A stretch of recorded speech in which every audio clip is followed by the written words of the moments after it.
Hey there everybody, welcome back to Stumpy Grump Scale Speed Shop, and this will be the second installment of my completed builds. This will be covering builds number 6 through 10, and we'll start things off with the Lindbergh 1934 Ford Roadster pickup. This one is 1/24 scale. This is done in Testors Mystic Emerald Extreme Lacquer. It was cleared with Testors Wet Look Clear. I used the flame decals from the monogram 1941 Willis Street Rod that I did earlier. I did not use the decals for that, so I used them on this, and I think they look pretty cool against this paint scheme here. The kit itself was left a lot to be desired. There's a lot of flash on it, and the chrome was pretty bad, so I had to be stripped using LA's Totally Awesome. The actual fit and assembly was okay. It actually went together pretty decently, but the engine is just kind of a lump of plastic, so it's not very lifelike or real-like or anything like that. And the headers you get with it and everything just kind of looks cheap and toy-like almost. So a little disappointed in the engine, but yeah, it's an old tooling, a really old tooling, so it kind of is what it is. The roof comes off. I used an old bottle of Model Master enamel leather for the seat, and I want to say the steering wheel as well. Okay, next up is the Revell 1978 Corvette Indy 500 pace car. This one's in 1/24 scale, and as you can see, it is not done as the pace car. I just did it as a regular version. I really did some research, and I saw this color and really liked it, this color combination. I really liked it. This one was painted in Tamiya TS55 dark blue with TS13 clear. I sprayed Tamiya smoke on the T-tops to give them that tinted look. The interior is a custom mix of enamels that I mixed up to try to get a cream color for it. I sprayed Rust-Oleum matte clear on the wheels. Let me get the hood down here for you. There we go. To this day, this is still one of my favorites. I really like the color combination. Blue being my favorite color, and it just looks really good on this year of a vet. You get really nice decals for this. The interior decals, the gauges, your other dashboard, your radio, and the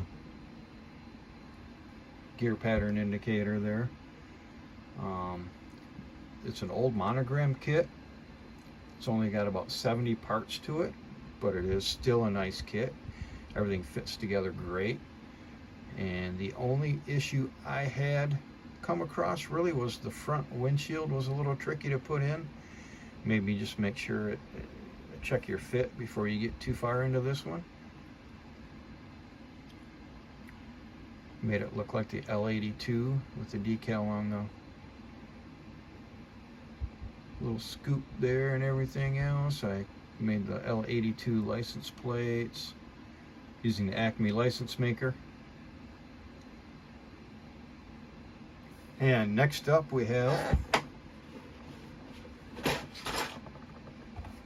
the MPC 1979 Pontiac Firebird Trans Am. It's a 3-in-1 kit. You can build it at stock as a street machine or as a race car. I did wire the engine on this one. I'll get the hood back on it for you, and I'll get it spinning on the turntable. And this one is painted in Testors Extreme Lacquer Icy Blue with Testors Wet Look Clear. Originally it had the wheels on it from the Revell 1967 Chevelle Street Burner kit, the first kit I did. I couldn't get the stance right on it or the wheelbase right. The wheels just weren't centered in the wheel wells. I kind of got a little impatient with it and just left it as it was and called it good for a little while. About 6 months later, I got the ambition and gumption to take it back apart and started fixing things. I added a little bit more details to it, painting details. I got the front nose cone on a little bit better. It took some ingenuity and some styrene and stuff to get the chassis to fit on the body right, because there really are no good contact points or anything like that. But I finally got it figured out and got that right. I got the wheels on it, the snowflakes, the deep dish snowflakes from Forward Rosin on eBay. The tires I used, I'm pretty sure, were from the 1970 Boss Mustang kit, the Revell. The insides are painted in Deco Art Dazzling Metallic Sapphire, and I hand painted Molotow Chrome around the rim of the wheel and the inside and the snow outside of the snowflake part. I got it looking pretty good. I really like the way it looks now, but it's really not a good kit at all. It is an older one. Dates probably back all the way to 1979. There's a lot of flash on it. The details are pretty sparse. The interior tub details were very shallow and almost non-existent. The fit wasn't very well, as you heard that I had a lot of problems getting it working. On my sample, I actually have 2 of these. One I'm going to build again pretty soon. But the body, the chassis, and the interior tub were all warped, and I had a little twist to them that I had to work out. I love the car itself, and I would really love to see a new or better tooling for it. I think it deserves it. Another good I'll give on this one is it does have 3 colors of hood birds. It's got the blue, it's got the golden brown combo, and it's got the red bird, so you can build quite a few different versions of this car with those decals. But once again, the kit itself leaves a lot to be desired.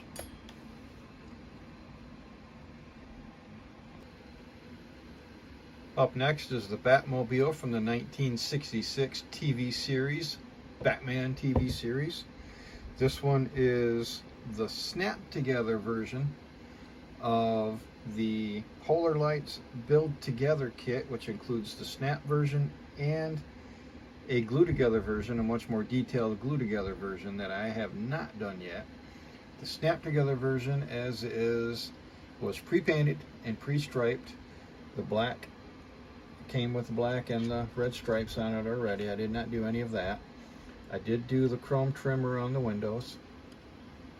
I painted the turbine and the parachutes there, as long as some of the red up here, and a lot of interior details needed to be painted.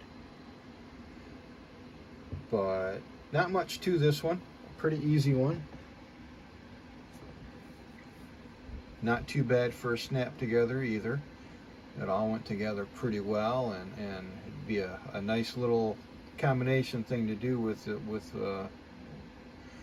one of your kids, you know. Glue together yourself and let the young one handle the snap together.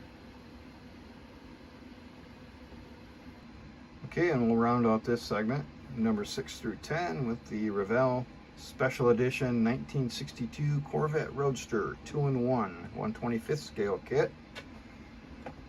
This one I painted in Tamiya TS60 Pearl Green. I cleared it with TS13 clear. I used khaki craft paint for the interior, the first time I really got using craft paint on a car. Put the hood down and get it spinning.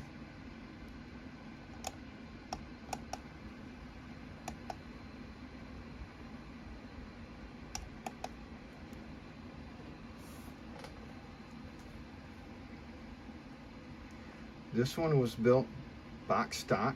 I did not wire the engine or anything like that.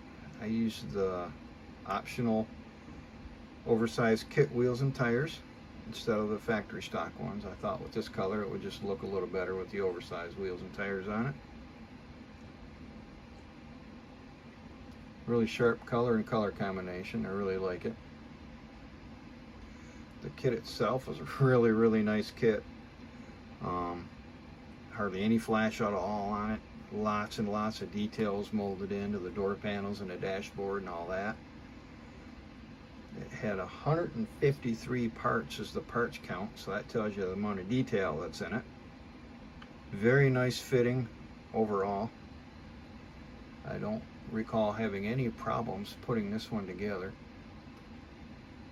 Just looks really good and really well done kit. Highly recommended. These special edition Revell kits are some of the best kits out there, outside of the Tamiya, probably Fujimi and Aoshima kits. I've never built those before, but I've heard a lot about those. Maybe one day I'll get one and I'll be able to build it, but for now these are about the best I've built, the Revell special edition kits. And that'll do it for this segment of my completed builds. Stay tuned for more and for more unboxings, build updates, and finished build reveals. Thanks for watching.